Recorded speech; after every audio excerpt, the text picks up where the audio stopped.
एक बहुत ज़्यादा चर्चा चल रही, बहुत ही ज़्यादा, जो हल्दीराम की नमकीन है व्रत वाली, आपको सभी को पता ही होगा। जब तो मोदी जी ने मेक इन इंडिया का नारा भी नहीं दिया था, तब से हल्दीराम जो ब्रांड है वो अपना हमारे भारत के जो स्वाद को दूसरे देशों में पहुंचा रहा है। और एक सुदर्शन की पत्रकार है, वो चली गई थी हल्दीराम वाले उसमें जो रेस्टोरेंट होता है कि ये आपने व्रत की नमकीन पे ये उर्दू में क्यों लिख रखा है और ये क्यों लिख रखा है, एक मिनट, उर्दू में क्यों लिख रखा है और ये क्यों लिख रखा, और क्या बोलते हैं आपको ऐसा नहीं लिखना चाहिए था, इसके अंदर क्या है। अभी एक पूरे के पूरे, एक तो इस चैनल में और भी जो चैनल है उसमें भी जो जो लोग दिखा रहे हैं और जो लोग इस मुद्दे पर बात कर रहे हैं, उनको ये नहीं पता कि ये उर्दू नहीं है, ये अरबिक है। उनको पता ही नहीं कुछ कि अरबिक है। दूसरी बात, अगर उर्दू से इतनी दिक्कत है भाई साहब, तो जितने भी लोग दिक्कत कर रहे हैं, जब हमारे देश में इतनी सारी भाषाएं लिखी जाती है, बंगाली भी लिखी जाती है, पंजाबी लिखी जाती है, हिंदी, इंग्लिश, कन्नड़, कितने तरीके की भाषा हमारे देश में लिखी जाए। वीडियो को खूब ज्यादा आप शेयर कर देना भाई जी, क्योंकि बात बहुत ज्यादा मतलब मुद्दे की है जो लोगों को समझ में आनी चाहिए। जिन जिन लोगों को ये जो नमकीन का पैकेट है, इनको यही नहीं पता कि वो नमकीन का पैकेट सिर्फ भारत में ही नहीं बिकता, उनका टेस्ट पसंद आ जाता है। अरब जो देश है उनमें उनकी नमकीन वो जाती है, वो भारत के टेस्ट को पहुंचाते हैं। जरूरी नहीं है जो बढ़ती हो उसको तभी खाना। मैं हूँ अक्सर, मैं कभी कभी ऐसा होता है मैं बढ़ती नहीं होती, मैं तब भी व्रत का खाना खाऊं, कूटू को आटे की रोटी खाती हूँ, पकौड़ी खाती हूँ, पूरी खाती हूँ, पराठे खाती हूँ कूटू के आटे की। ये टेस्ट का मामला है, ये कोई इस चीज से जुड़ा हुआ नहीं है कि ये हिंदी है, इस पे हिंदी लिखा है कि नहीं लिखा, इस पे इंग्लिश लिखा है कि नहीं लिखा।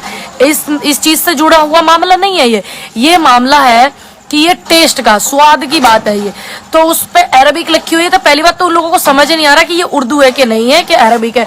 दूसरी बात, अगर वो उर्दू भी होगी, आपको इतनी तकलीफ उर्दू से क्यों, या उर्दू वाले लोगों से क्यों, उस और भी भाषा है उनसे तो नहीं है। ये इतना ज्यादा भेदभाव करवाने वाली बातें, हरकतें जो कर रहे हैं, सभी को अच्छे से पता है कि ये क्यों कर रहे हैं। दूसरी बात, अगर उन सभी लोगों से मैं ये बोलूंगी जिनको दिक्कत है उर्दू से, चलो मानते हैं सबकी अपनी अपनी सोच हैगी, तो जो हम पैसा यूज करते हैं, कोई भी ऐसा नोट हो उस पर उर्दू में लिखा होता है, उस पे बंगाली में भी लिखा होता है, उस पे पंजाबी में लिखा होता है, इंग्लिश में लिखा हुआ है, हिंदी में लिखा हुआ है। तो आप सभी आज से जितने भी ये चैनल दिखा रहे हैं ना इस चीज को, वो भी, और जितने भी ज्ञान बांटने वाले लोग हैं वो भी बायकॉट कर दे पैसे का, कि हम ये पैसा इस्तेमाल नहीं करेंगे, इस पे उर्दू लिखा है, तब बात सबको समझ आएगी। अगर आप बायकॉट करना ही चाहते हो तो आप पैसे को बायकॉट कर दो, पैसे तो फटाक से लेकर रख लोगे जेब में। या आप ऐसी हरकतों को करने के लिए आपको ऐसे ही पैसों की जरूरत पड़ती है जिन पे उर्दू भी लिखी होती है, जिन पे बंगाली लिखी होती है, जिन पे कितनी सारी भाषाएं लिखी होती है। आप उस पैसों को बायकॉट कौन कौन करेगा?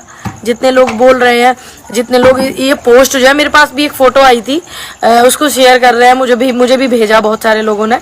लेकिन अगर उन लोगों को इतनी तकलीफ उर्दू से है तो वो ये कह देंगे कि आज के बाद हम भारत की जो करेंसी है उसको नहीं लेंगे, हम तनख्वाह भी नहीं लेंगे। जो कोई भी मजदूरी करता है वो बोले अगर मुझे दिक्कत है उर्दू से तो कि मैं मजदूरी नहीं लूंगा, मैं फ्री सेवा करूंगा। कर देना बायकॉट पैसों का, कोई भी नहीं करेगा। सिर्फ बात यहाँ भावनाओं को ठेस पहुंचाने की है, बात यहाँ सिर्फ भेदभाव कराने की है, बात यहाँ दिलों में जहर घोलने की है। तो मेरा चंद्रवीर भाई जी, हाँ जी भाई जी बताइए। मैं बिल्कुल अच्छी हूँ।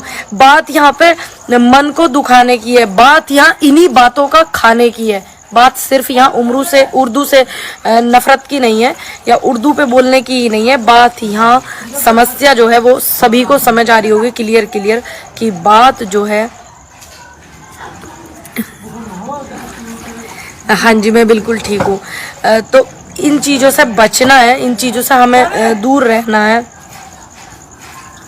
भाई जी, एक भाई मुझे कह रहे हैं कि उर्दू में लिखा होता है नोट पर, तो साथ साथ संस्कृत में भी लिखा होता है। हाँ जी बिल्कुल लिखा होता है संस्कृत में, लेकिन उस पर उर्दू भी तो लिखा होता है ना। अगर आपको इतनी तकलीफ है तो आप उस नोट को मत लो, आप उस नोट को बायकॉट कर दो, उस पर उर्दू भी तो लिखा होता है। मुझे पता है, मैंने आपको पहले बताया, बंगाली लिखी होती है, हिंदी लिखी होती है, संस्कृत लिखी होती है, कन्नड़ भी लिखी होती है, कितनी भाषाएं लिखी होती है नोट पे, लेकिन उर्दू भी लिखी होती है। तो आप क्यों बायकॉट नहीं कर पा रहे हैं उर्दू लिखे हुए उसका? आप क्यों देख रहे हैं कि उस पे संस्कृत लिखी है, हिंदी लिखी है? आपको तो नफरत सिर्फ इस चीज से है ना, तो आप उस चीज को देख करके बायकॉट करिए पैसों का भी। कृपया करके इतने ज्ञान के शब्द हमें न देवें, अनुरोध है आपसे, आप हमें ना बतावें। दूसरी बात, जिसको मेरी बात समझ में आती है तो आए, नहीं आती तो मत आए। बात तो सही बोलने की थी, सही बोलने के लिए आए थे तो सही बोल कर ही जाएंगे। संस्कृत लिखी होती है, आपको सिर्फ संस्कृत दिखती है नोट पे, उर्दू नहीं दिखती, उस पे भी लिखी होती है, मत लीजिए आप वो पैसे। अब जिस तरीके से इस पैकेट पे अरबी लिखी थी, अरबिक भाषा जो होती है वो लिखी हुई थी, आपको सिर्फ वो अरबिक भाषा दिख रही थी, आपको इधर साइड में इंग्लिश लिखी हुई थी वो तो नहीं दिखी। आपको सिर्फ बवाल करना, सिर्फ अशांति देश में फैलाना ही आपका काम है, और कोई आपका काम नहीं है। मेरा अनुरोध है कि देश में शांति रखें, देश की शांति को भंग ना करें, और आप अपने अपने स्वार्थ के लिए, मेरी स्पेशल आपसे रिक्वेस्ट है, और मेरे इतने सारे लोग जुड़े हुए उनसे अपील है कि आप बहुत ज़्यादा वीडियो को। हाँ जी भाई जी, मैं इस्माइलपुर से हूँ, ये आर करके कोई पूछ रहा। हाँ जी, मैं इस्माइलपुर से हूँ।